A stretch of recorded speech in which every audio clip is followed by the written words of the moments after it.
जी तो guys welcome है आप सबका आज की इस वीडियो में। और सबसे पहले हम R-Truth के बारे में बात करते हैं, जिनकी एक और वीडियो वायरल हुई है। तो अब भाई शायद ये कल NXT के शो से थी। NXT का शो मैं भाई देखता नहीं हूँ तो भाई इसलिए मुझे नहीं पता, लेकिन भाई ये वीडियो बहुत ज़्यादा मज़ेदार है। और यहाँ पर क्या है भाई, जो हमारे R-Truth है वो जाते हैं एक लॉकर रूम के बाहर, और भाई लॉकर रूम कोई दरवाज़ा खोलता है और वो हमें दिखाया नहीं जाता कि भाई वो कौन है। लेकिन भाई R-Truth कहते हैं कि अच्छा जॉनी गार्गानो हो तुम। और भाई वो यहाँ पर जॉनी गार्गानो को कहते हैं कि भाई DIY बहुत ज़्यादा अच्छा काम कर रही है, और वो यहाँ पर उनकी काफ़ी तारीफ़ करते हैं जॉनी गार्गानो की। और उसके बाद वो यहाँ पर कहते हैं कि भाई तुम जिस तरह का काम कर रहे हो ना, मुझे तो तुम नेक्स्ट HBK लग रहे हो, मैं तुम में शॉन माइकल्स को देख रहा हूँ। और उसके बाद भाई कैमरा घुमाया जाता है और वो बंदे को दिखाया जाता है जो कि एक्चुअल में था जिसने दरवाज़ा खोला, और भाई वो कोई और नहीं बल्कि वो शॉन माइकल्स थे। मतलब यहाँ पर जो R-Truth है भाई वो जॉनी गार्गानो को शॉन माइकल्स समझ रहे हैं, और शॉन माइकल्स जब एक्चुअल में उनके सामने आता है तो उनको वो जॉनी गार्गानो समझ रहे हैं, और वो उनको भाई बता रहे हैं कि भाई जॉनी गार्गानो कितना ज़्यादा जो है वो अच्छा काम कर रहा है। तो भाई उसके बाद जो शॉन माइकल का भाई रिएक्शन था इसके ऊपर, जो उनकी शक्ल थी भाई वो देखने वाली थी।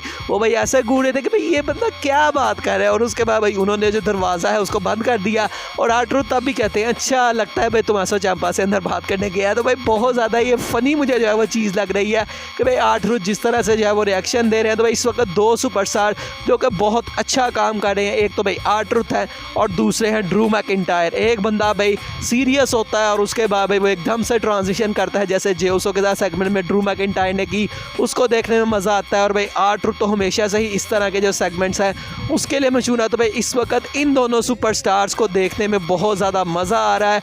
और भाई करंटली देखें तो ये दोनों कोई अभी टॉप सुपरस्टार्स की लिस्ट में भी नहीं आते। मैकिंटायर टॉप सुपरस्टार ज़रूर है, लेकिन कोई टॉप 2-3 के अंदर उनको नहीं अभी भी लेके आएंगे। अगर करंटली भी हम जो एक्टिव रोस्टर है उसको देखें तो भाई वहाँ पर रोमन रेंज है, अभी फिलहाल द रॉक भी है, सेथ रॉलिंस भी है, कोडी रोड्स भी है। तो भाई मैकिंटायर का नाम कहीं 5वें या 6ठे नंबर के ऊपर जाके आ सकता है, लेकिन भाई जो वो काम कर रहे हैं इस वक्त वो तो भाई बहुत ज़्यादा मज़ेदार है। अगली स्टोरी की तरफ बढ़ते हैं और भाई Dominik Mysterio versus Rey Mysterio, वही मैच जो कि हमने लास्ट ईयर देखा रेसलमेनिया 39 में। तो अब भाई इसके बारे में रिपोर्ट्स ऐसी आ रही हैं कि भाई WWE कंसीडर कर रही है कि शायद ये मैच हमें रेसलमेनिया 40 में भी देखने को मिल जाए, लेकिन अभी कुछ चीज़ें स्टार्ट नहीं की गई और अभी करंटली कोई स्टोरी लाइन में भी इसको जो है वो शुरू नहीं किया गया।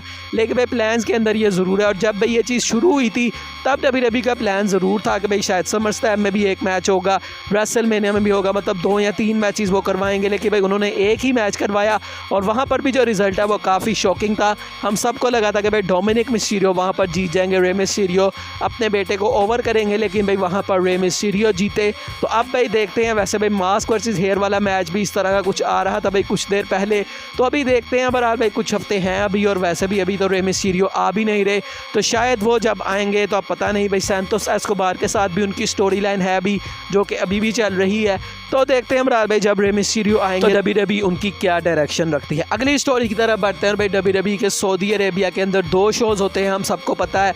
तो अब भाई इस दफ़ा अभी तक कोई डेट अनाउंस नहीं हुई, लेकिन भाई ऐसा बताया जा रहा है कि भाई समर के अंदर WWE एक शो करवाएगी और उसके बाद साल के एंड में, जिस तरह लास्ट ईयर नवंबर के मंथ में क्राउन जूल हुई थी, तो भाई इस तरह से 2 शोज़ हैं। तो ये 2 शोज़ की डील है WWE की साल में। लेकिन भाई इस दफ़ा मुझे लग रहा है कि भाई जब से ये सारे इंटरनेशनल टूर शुरू हुए हैं, जैसे कि भाई अभी ऑस्ट्रेलिया में है, फिर इसी साल भाई फ्रांस के अंदर भी है, और इस तरह से भाई जब से इंटरनेशनल टूर शुरू की है, तो पता नहीं भाई सऊदी के शोज़ की जो हाइप है वो इतनी कम की हो गई है। मतलब पहले तो हमें 6 महीने पहले ही पता लग जाता था कि भाई सऊदी का शो इस डेट को होने वाला है, लेकिन भाई अभी इस साल के अंदर समर में कोई शो है, अभी हमें उसका कुछ नहीं पता कि भाई वो किस मंथ में होगा, किस डेट के अंदर होगा।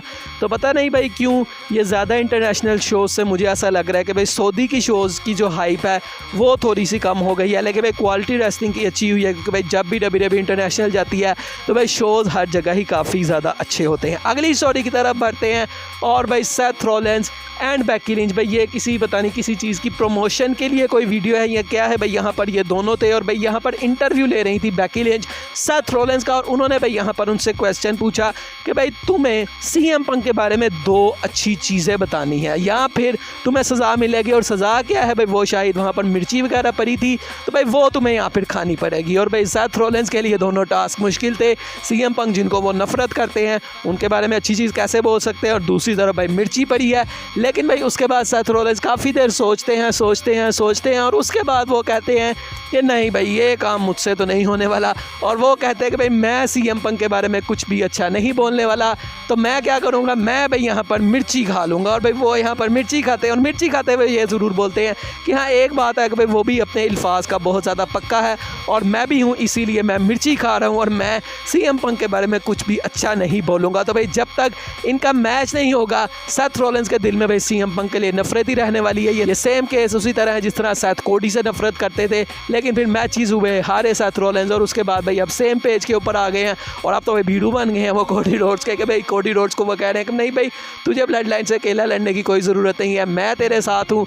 तो भाई क्या पता कभी फ्यूचर में सीएम पंक के साथ भी उनकी इसी तरह से यारी दोस्ती चल सकती है। अगली स्टोरी की तरफ बढ़ते हैं और भाई एलए नाइट के बारे में बात करते हैं। तो भाई एलए नाइट के बारे में रेसलमेनिया के क्या प्लान्स हैं, तो भाई हम सबको पता है कि भाई चैम्बर अब ख़त्म हो चुकी है और अब जिसके जो भी प्लान्स थे भाई अब उसकी एग्जीक्यूशन का टाइम आ गया। तो भाई कुछ देर पहले यह रिपोर्ट थी कि भाई एलए नाइट को यूएस चैंपियनशिप के लिए डब्ल्यूडब्ल्यूई फीचर करेगी, लेकिन अब भाई जो प्लान्स हैं उनके अंदर कुछ चेंजेस जो है वो शायद आ गई हैं, क्योंकि अभी तो फिलहाल में एजे स्टाइल्स के साथ भी उनकी स्टोरी लाइन चल रही है। तो अब भाई दो प्लान्स हैं, या तो भाई एजे स्टाइल्स के साथ उनका मैच होगा या फिर ये भी हो सकता है कि डब्ल्यूडब्ल्यूई इन दोनों को उठा के लोगन पॉल के साथ पिक्चर में डाल दे और हमें एक ट्रिपल थ्रेट मैच देखने को मिले रेसलमेनिया में। और इसी से हमारी अगली स्टोरी जुड़ी है कि भाई लोगन पॉल का क्या फ्यूचर है रेसलमेनिया में। तो भाई रिपोर्ट्स ऐसी आ रही हैं कि भाई डब्ल्यूडब्ल्यूई प्लान ज़रूर कर रही है कि एक लैडर मैच वो रेसलमेनिया में कराएं for the United states championship. और भाई लैडर मैच और उसके अंदर अगर लोगन पॉल compete कर रहे हैं तो भाई आप अंदाज़ा लगा सकते हैं कि भाई किस तरह के मोमेंट्स हमें उस मैच से देखने को मिलेंगे।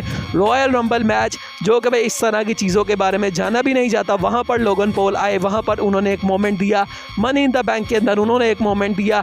तो भाई अब अगर वो लैडर मैच के अंदर भी आते हैं तो भाई वहाँ पर भी वो कुछ ना कुछ ऐसा मोमेंट ज़रूर देंगे। तो भाई देखना काफ़ी इंटरेस्टिंग होगा। अगर डब्ल्यूडब्ल्यूई इस मैच की तरफ जाती है तो भाई मल्टी पर्सन मैच जब भी भाई करवाती है डब्ल्यूडब्ल्यूई या कोई भी भाई इस तरह के बड़े शोज़ में मल्टी पर्सन मैच होता है तो भाई उसको देखने में हमेशा ही काफ़ी ज़्यादा मज़ा आता है। और अगर लैडर बीच में डाल दी जाए फिर तो भाई मज़ा और भी ज़्यादा हो जाएगा। आज की फाइनल स्टोरी की तरफ बढ़ते हैं और भाई क्या ड्रू मैकिंटायर सेथ रॉलिंस को हरा देंगे एट रेसलमेनिया और बन जाएंगे वर्ल्ड हैवीवेट चैंपियन। तो भाई रिपोर्ट इसके बारे में ये है कि भाई करंटली ड्रू मैकिंटायर का जो रन चल रहा है भाई 2 महीने से 3 महीने से, जिस तरह से वो काम कर रहे हैं भाई बैक स्टेज के ऊपर जो माहौल है वो बहुत ज़्यादा पॉजिटिव है। और बैक स्टेज के ऊपर जो लोग हैं भाई वो उनको बहुत ज़्यादा ना सिर्फ पसंद कर रहे हैं बल्कि उनमें से बहुत ज़्यादा लोग ऐसे भी हैं जो कि भाई अब इस चीज़ की तरफ जा रहे हैं कि भाई अब फाइनली वो टाइम आ चुका है कि ड्रू मैकिंटायर को गोल्ड दिया जाए। और भाई रेसलमेनिया आ गई है और भाई रेसलमेनिया में उन्होंने चैलेंज कर दिया है सेथ रॉलिंस को। तो भाई ऐसा लग रहा है कि भाई बहुत ज़्यादा अब चांसेस हैं कि ड्रू मैकिंटायर जीत जाएंगे। और भाई मुझे भी ऐसा लगता है कि भाई अब टाइम आ चुका है कि भाई उनका जो मोमेंट पेंडिंग है भाई 3 सालों से 4 सालों से, अब वो फाइनली उनको दे देना चाहिए, क्योंकि भाई इस वक्त जो वो काम कर रहे हैं वो बहुत ज़्यादा अच्छा है। और अगर अभी भी उनके पास टाइटल नहीं आएगी तो फिर भाई उसके बाद क्या होगा मैकिंटायर के साथ, भाई वो चीज़ें काफ़ी ज़्यादा फिर मैकिंटायर के लिए भाई बुरी हो जाएंगी। तो मुझे लगता है कि भाई अब टाइम आ चुका है कि ड्रू मैकिंटायर का अपने इस ये जो करैक्टर भाई उनका चल रहा है उसी के अंदर उनको चैंपियनशिप दे दी जाए। और भाई आगे जब सर्वाइवर सीरीज़ आएगी और ड्रू का इस तरह का करैक्टर और फिर रोमन के साथ अगर उनका मैच भी सेटअप कराया जाता है तो भाई बहुत ज़्यादा मज़ा आएगा उसको भी देखने में, क्योंकि भाई मैकिंटायर हेल्प भी ले रहे हैं रोमन के कज़न्स की, लेकिन उनको रोमन पसंद भी नहीं है, ब्लड लाइन पसंद भी नहीं है। तो भाई फ्यूचर में भी काफ़ी कुछ डब्ल्यूडब्ल्यूई कर सकती है अगर ड्रू मैकिंटायर चैंपियन बनते हैं। और भाई उन्होंने उस एरा में डब्ल्यूडब्ल्यूई को संभाला था जब भाई कुछ भी नहीं था, आज डब्ल्यूडब्ल्यूई में कोविड वाला एरा था। तो भाई अब जब वो इतना मज़े का काम कर रहे हैं तो भाई अब तो वो चीज़ों को और भी नेक्स्ट लेवल के ऊपर लेके जा सकते हैं। तो भाई मुझे भी ऐसा लगता है कि इट्स टाइम कि ड्रू मैकिंटायर को वर्ल्ड हैवीवेट चैंपियन बना दिया जाए। बाकी दोस्तों आज की वीडियो यही तक थी, अच्छी लगी हो तो लाइक कीजिएगा, चैनल को सब्सक्राइब कीजिएगा। मिलेंगे नेक्स्ट वीडियो में, तब तक के लिए अल्लाह हाफिज़।